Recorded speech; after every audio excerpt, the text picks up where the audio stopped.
Assalamualaikum warahmatullahi wabarakatuh. Untuk melanjutkan materi yang kemarin, hari ini saya akan menjelaskan tentang mengevaluasi desain lalu lintas jaringan. Software apa saja sih yang biasanya digunakan untuk memantau jaringan yang digunakan oleh administrator jaringan tersebut? Oke, langsung saja ke materinya. Pemantauan atau monitoring jaringan ini merupakan sistem yang secara berkesinambungan melakukan proses pemantauan secara terus-menerus pada saat sistem jaringan aktif, sehingga keadaan jaringan tersebut itu terpantau secara berkala karena dipantau secara terus-menerus. Nah, apabila muncul sebuah masalah, maka operator dapat mengetahui dengan cepat dan penanganan apa yang tepat terhadap masalah yang terjadi dapat segera diatasi. Secara garis besar ini, pemantauan pada jaringan dibedakan menjadi dua hal, yaitu connection monitoring dan traffic monitoring. Untuk connection monitoring ini, itu pemantauan yang dilakukan dengan cara melakukan tapping antar stasiun monitoring dan perangkat yang ingin diuji. Jadi dengan mudah dapat diketahui apabila sambungan tersebut terputus. Dan untuk traffic monitoring, itu pemantauan yang dapat dilakukan dengan melihat paket data dari lalu lintas pada jaringan dan melaporkan berdasarkan lalu lintas dalam jaringan tersebut. Tujuan-tujuan dari monitoring jaringan komputer ini yaitu untuk menjaga stabilitas jaringan, untuk mengawasi apa sih yang sedang terjadi dalam jaringan tersebut, untuk mendeteksi kesalahan pada jaringan, gateway, server maupun pada user.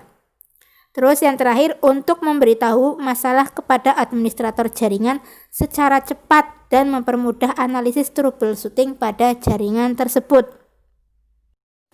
Selanjutnya, tahapan monitoring jaringan komputer. Secara garis besar, tahapan dalam sistem monitoring ini terbagi menjadi 3 proses, yaitu proses pengumpulan data monitoring, proses analisis data monitoring, dan proses menampilkan data hasil monitoring. Pada proses pengumpulan data ini, data bisa berupa lalu lintas jaringan, informasi mengenai hardware, atau sumber-sumber lain yang ingin diperoleh informasinya. Terus pada proses dalam analisis data bisa berupa pemilihan data dari sejumlah data yang telah terkumpul atau bisa juga berupa manipulasi data sehingga diperoleh informasi yang diharapkan. Pada tahap menampilkan data hasil monitoring menjadi informasi yang berguna di dalam pengambilan keputusan atau kebijakan terhadap sistem yang sedang berjalan, dapat berupa sebuah tabel, gambar kurva, atau dapat juga berupa gambar animasi. Software yang digunakan pada monitoring jaringan. Sebenarnya ini banyak sekali software yang digunakan, baik itu freeware maupun yang berbayar yang dapat digunakan untuk melakukan monitoring jaringan. Tapi di sini saya akan menjelaskan 4 software yang biasanya digunakan pada proses monitoring jaringan. Yang pertama yaitu Wireshark. Wireshark ini merupakan salah satu tool atau software monitoring jaringan komputer yang berfungsi untuk mengawasi dan memantau jaringan komputer dan dapat melakukan analisis secara mendalam pada jaringan komputer. Jika dalam laporan analisis tersebut terdapat masalah atau kesalahan dalam jaringan, maka bisa segera diketahui dan bisa segera ditangani secara cepat dan tepat. Wireshark ini dapat melihat dan menyimpan informasi mengenai paket yang keluar dan masuk di dalam jaringan atau paket yang terkirim dan diterima. Salah satu keunggulan dari Wireshark ini sehingga banyak dipilih dan digunakan, yaitu software ini memiliki tampilan GUI, Graphical User Interface, atau antarmuka grafis bagi pengguna yang bersahabat, sehingga informasi penting ditampilkan oleh GUI dari Wireshark secara jelas dan cukup mudah dimengerti. Terus ada Netcat. Sesuai dengan namanya ini, Netcat itu suatu tool untuk jaringan yang dapat digunakan untuk memotong akses. Netcat ini bekerja pada ARP, Address Resolution Protocol. Netcat bekerja dengan menjadikan komputer sebagai gateway atau gerbang pada jaringan. Kedua hal ini menjadikan komputer user Netcat dapat bebas memberikan izin kepada user lain untuk dapat melakukan aktivitas pada jaringan atau bahkan membuat user lain terputus pada jaringan tersebut. Beberapa pengguna yang tidak bertanggung jawab sering menggunakan Netcat untuk memotong akses user lain, sehingga hanya user Netcat tersebut yang dapat mengakses jaringan internet. Apabila akses internet yang disediakan tersebut merupakan layanan umum, pengguna Netcat bermaksud melakukan monopoli jaringan untuk kepentingan pribadinya sendiri. Terus ada IP Host Network Monitor. Ini tuh software monitoring pada jaringan dan server. IP Host memungkinkan pemantauan situs dan aplikasi intranet, mail, database, peralatan jaringan, dan juga sumber daya lainnya, baik di dalam dan di luar jaringan tersebut. Selain itu, untuk kinerja dan counter lain pada komputer Windows dapat dipantau melalui WMI pada sistem Unix atau Linux via SNMP. IP Host juga menyediakan tool administrator untuk membuat laporan harian, mingguan, bulanan, ringkasan, tren atau masalah untuk setiap monitor dan juga untuk hostnya. Terus yang terakhir Spiceworks. Ini untuk menampilkan berbagai informasi mengenai perangkat dalam jaringan secara lengkap dan dilengkapi dengan tool manajemen IT, sehingga dapat memudahkan penggunanya untuk melakukan troubleshooting jika terjadi masalah dalam jaringan.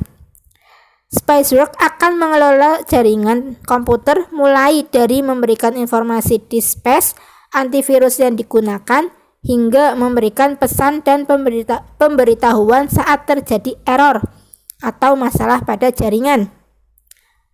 Adapun kekurangannya dari Spiceworks ini yaitu software ini pengoperasiannya tidak mudah karena banyak fitur dan menu utamanya, serta untuk data yang banyak membutuhkan software pendukung lainnya.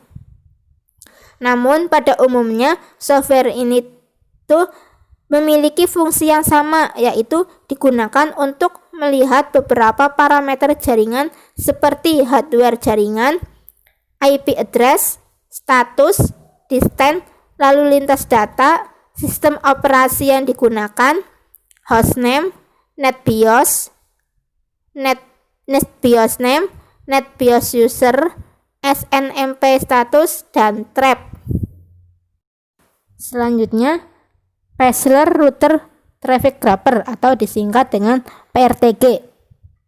Nah, pada jaringan WAN sangat rentan terhadap masalah jaringan dikarenakan mereka itu didistribusikan di daerah yang luas dan dalam rentang beberapa negara atau bahkan benua.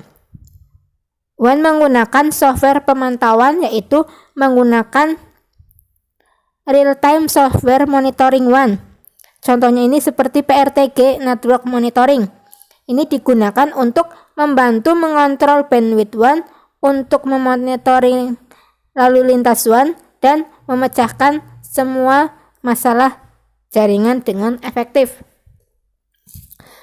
Sistem perangkat lunaknya memberitahu tentang masalah yang terjadi, memungkinkan untuk mengalokasikan bandwidth untuk aplikasi yang penting, menambah sumber daya jika diperlukan, dan memperbaiki masalah sebelum mempengaruhi kinerja WAN. Perangkat lunak ini juga memungkinkan untuk memantau dampak dari optimasi. PRTG dapat memonitor lalu lintas WAN dengan menggunakan SNMP, packet sniffing, dan NetFlow, SFlow atau JFlow. Kemudahan untuk membaca grafik dan tabel akan membantu untuk menentukan apakah bandwidth WAN cukup tersedia untuk semua aplikasi dengan menggunakan sensor ping PRTG atau sensor QoS.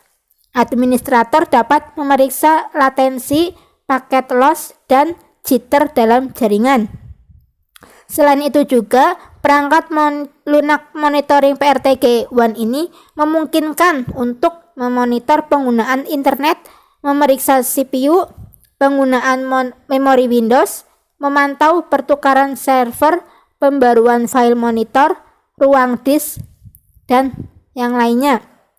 Perangkat lunak ini juga dapat digunakan untuk memonitoring hardware, pemantauan mail server, pemantauan WMI, dan pemantauan jaringan Linux. PRTG memastikan pemantauan lengkap pada jaringannya.